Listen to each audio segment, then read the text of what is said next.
Drive into Danger by Rosemary Border. Read by Charles Collingwood.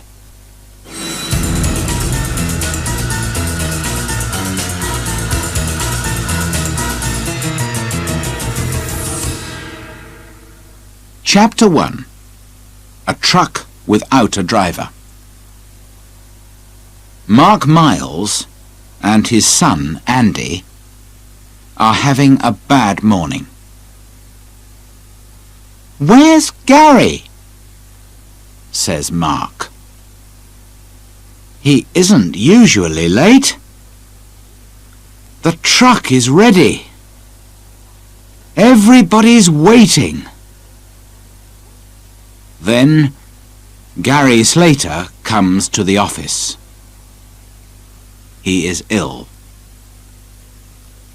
"I've got a bad arm, Mr. Miles," says Gary. "I'm very sorry, but I can't drive today." Just then, Kim Parker arrives. She is a student.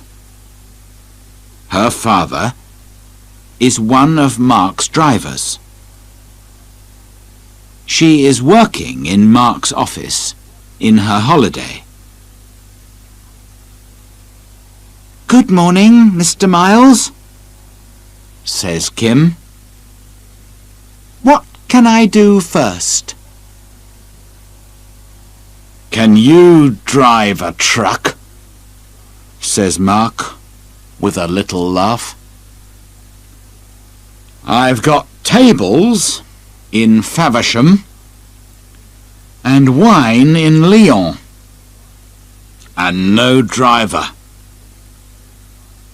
"Yes, I can drive a truck," says Kim. "I've got a license." "Wonderful," says Mark. He is looking happier. "Have you got a passport?" "Of course. It's at home." Suddenly, Mark is much happier. "OK. Can you take a truck to France?" "Here is some French money, and these are all the papers. Read them carefully." "Can I go too, Dad?" asks Andy. "I can't drive a truck, but I can drive a car and read a map. And I can speak French. Perhaps I can help Kim." "And you want to go to France? I know." "OK, you two.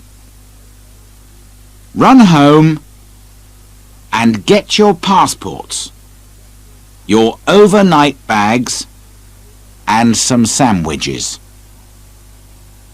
There are sleeping bags in the truck, and a mobile phone too. When you come back, go and look at the map with Gary. He drives to France every week. He can tell you about it."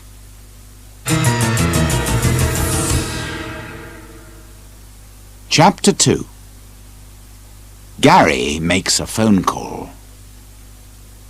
"Get the tables from the shop at Faversham," says Gary. "Then take the ferry from Dover to Calais. At Calais, look for signs to the A26 motorway. It's a good, fast road. Listen, this is very important. All truck drivers must stop for 45 minutes in every 4 hours. I know, says Kim. OK. There are truck stops on every French road. At about 1 o'clock, you need to stop for 15 minutes at this truck stop here. He puts an X on the map. Don't stay in the truck. Get out, walk about and get some coffee. You don't want to go to sleep when you are driving. At about 4 o'clock, you must stop again here, near Dijon. Again, Gary puts an X on the map. The cafe at the truck stop makes wonderful coffee. Good luck and drive carefully, says Gary. Andy and Kim get into the truck and drive away. And Gary makes an important phone call. Hello, Gary here. I can't drive today, but tell Paul it's OK. The truck stop near Reims at 1 and Dijon at 4. Look for a girl with brown hair and a boy in a yellow shirt.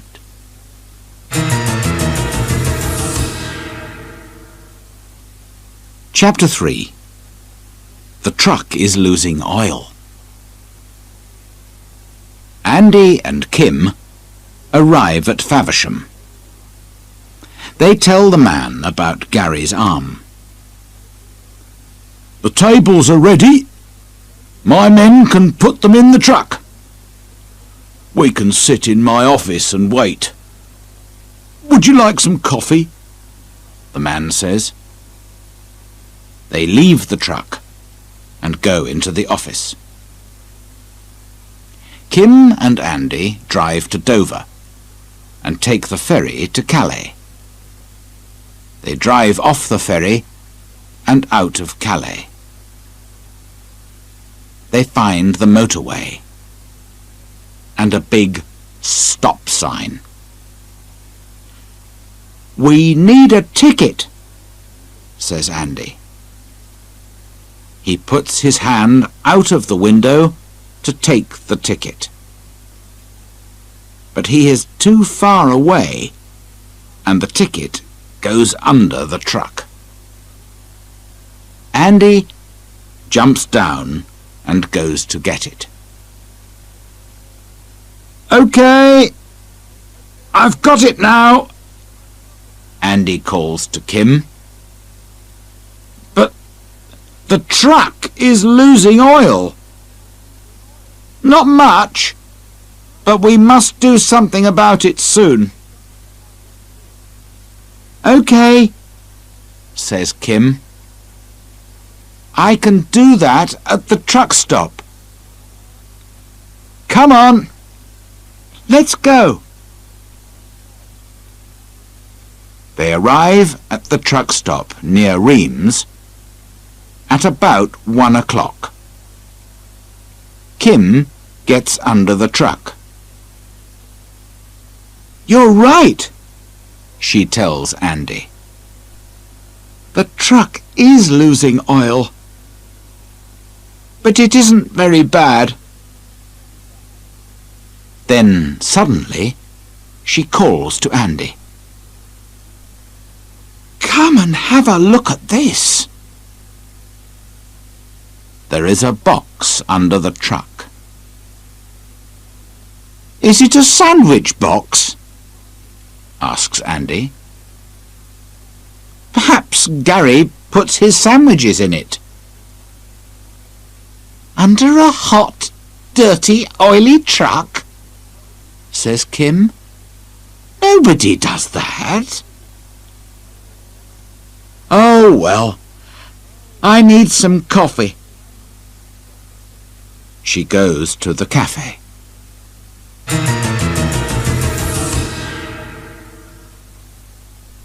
End of side 1.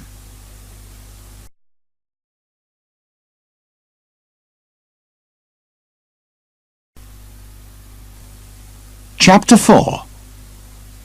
On the road. They get into the truck again and drive along the motorway.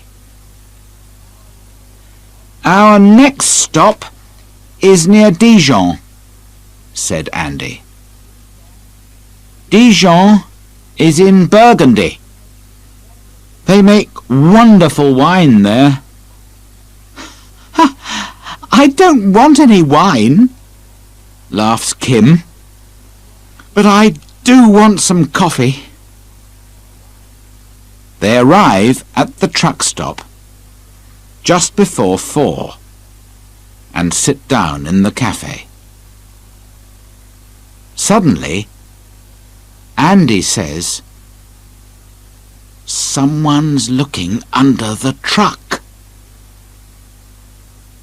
Through the window of the cafe, they see a fat man in a green shirt. He takes something out from under the truck and goes to a red car. "I don't like this," says Kim quietly. "Let's go." A few minutes later, Kim looks in her mirror. "Andy," she says quietly, "there's a red car behind us, and the man in the green shirt is driving. Why is he following us? He's got his parcel." "No, he hasn't," says Andy with a laugh. "He's got our sandwiches, and I've got his parcel. Here it is." He opens it carefully. In it are about 50 small white paper bags. "What's this?" says Andy. "Drugs, I think," says Kim. "And the man in the green shirt wants them. He doesn't want your sandwiches, and he's angry. We're in danger, Andy. I must do something." The red car is only a few meters behind. Kim stops suddenly. The red car runs into the back of the truck. Kim drives away again very fast. In her mirror, she sees the man in the green shirt standing by his car. "He can't follow us now," Andy says with a smile. But the man is very angry and quickly takes out a small black mobile phone.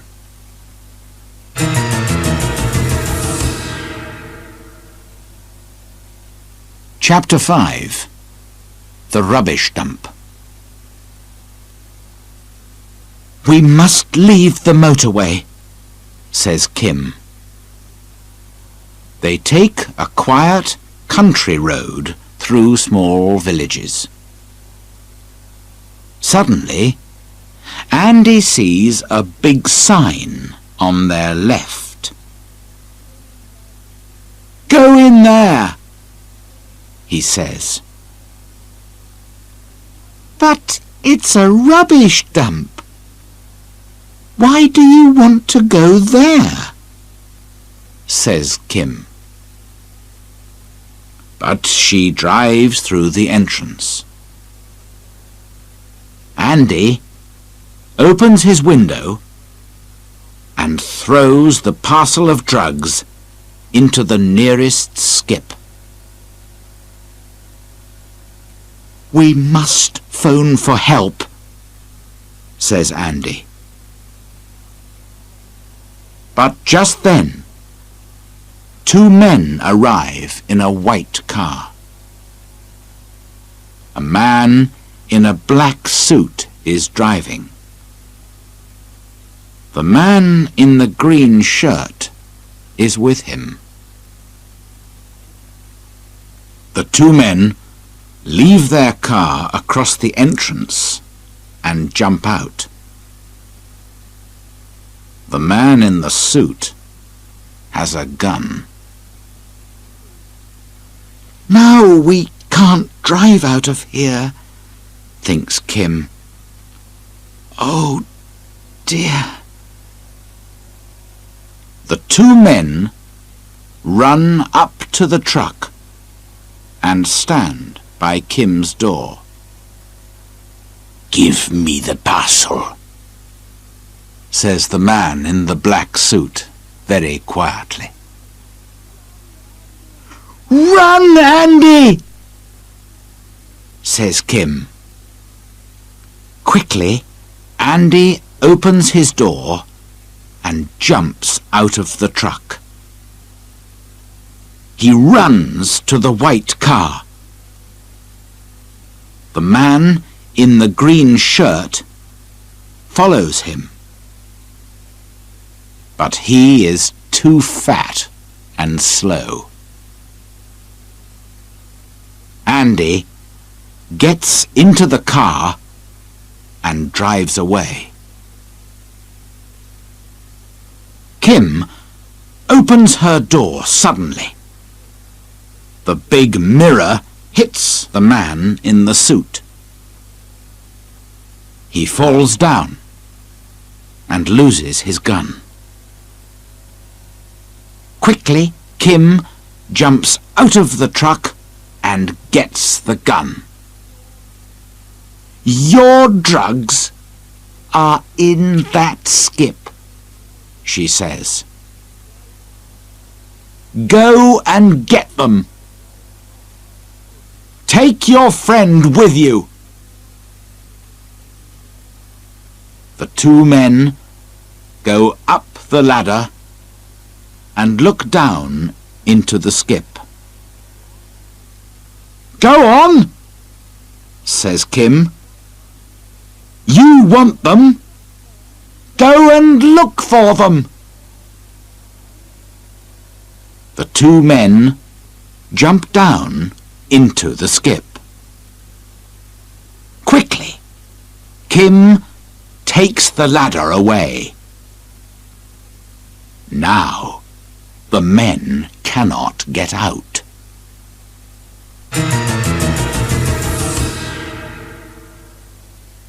Chapter 6. The police are coming. Carefully, Kim puts the gun in her overnight bag. Then she goes to the truck and telephones the police. A French policeman answers. "Hello? Do you speak English?" she asks the policeman on the phone. But Kim does not speak French, and the French policeman does not understand English. "Where's Andy, thinks Kim. He speaks French. Just then, a white car comes through the entrance to the rubbish dump. It stops, and Andy jumps out. He runs up to Kim.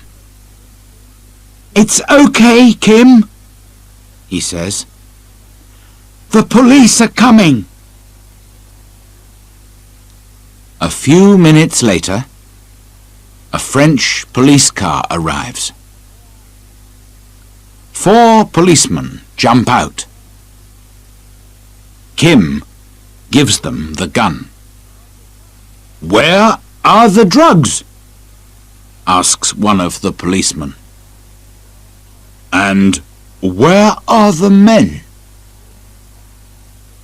"In that skip," says Andy with a laugh. The policemen get the ladder.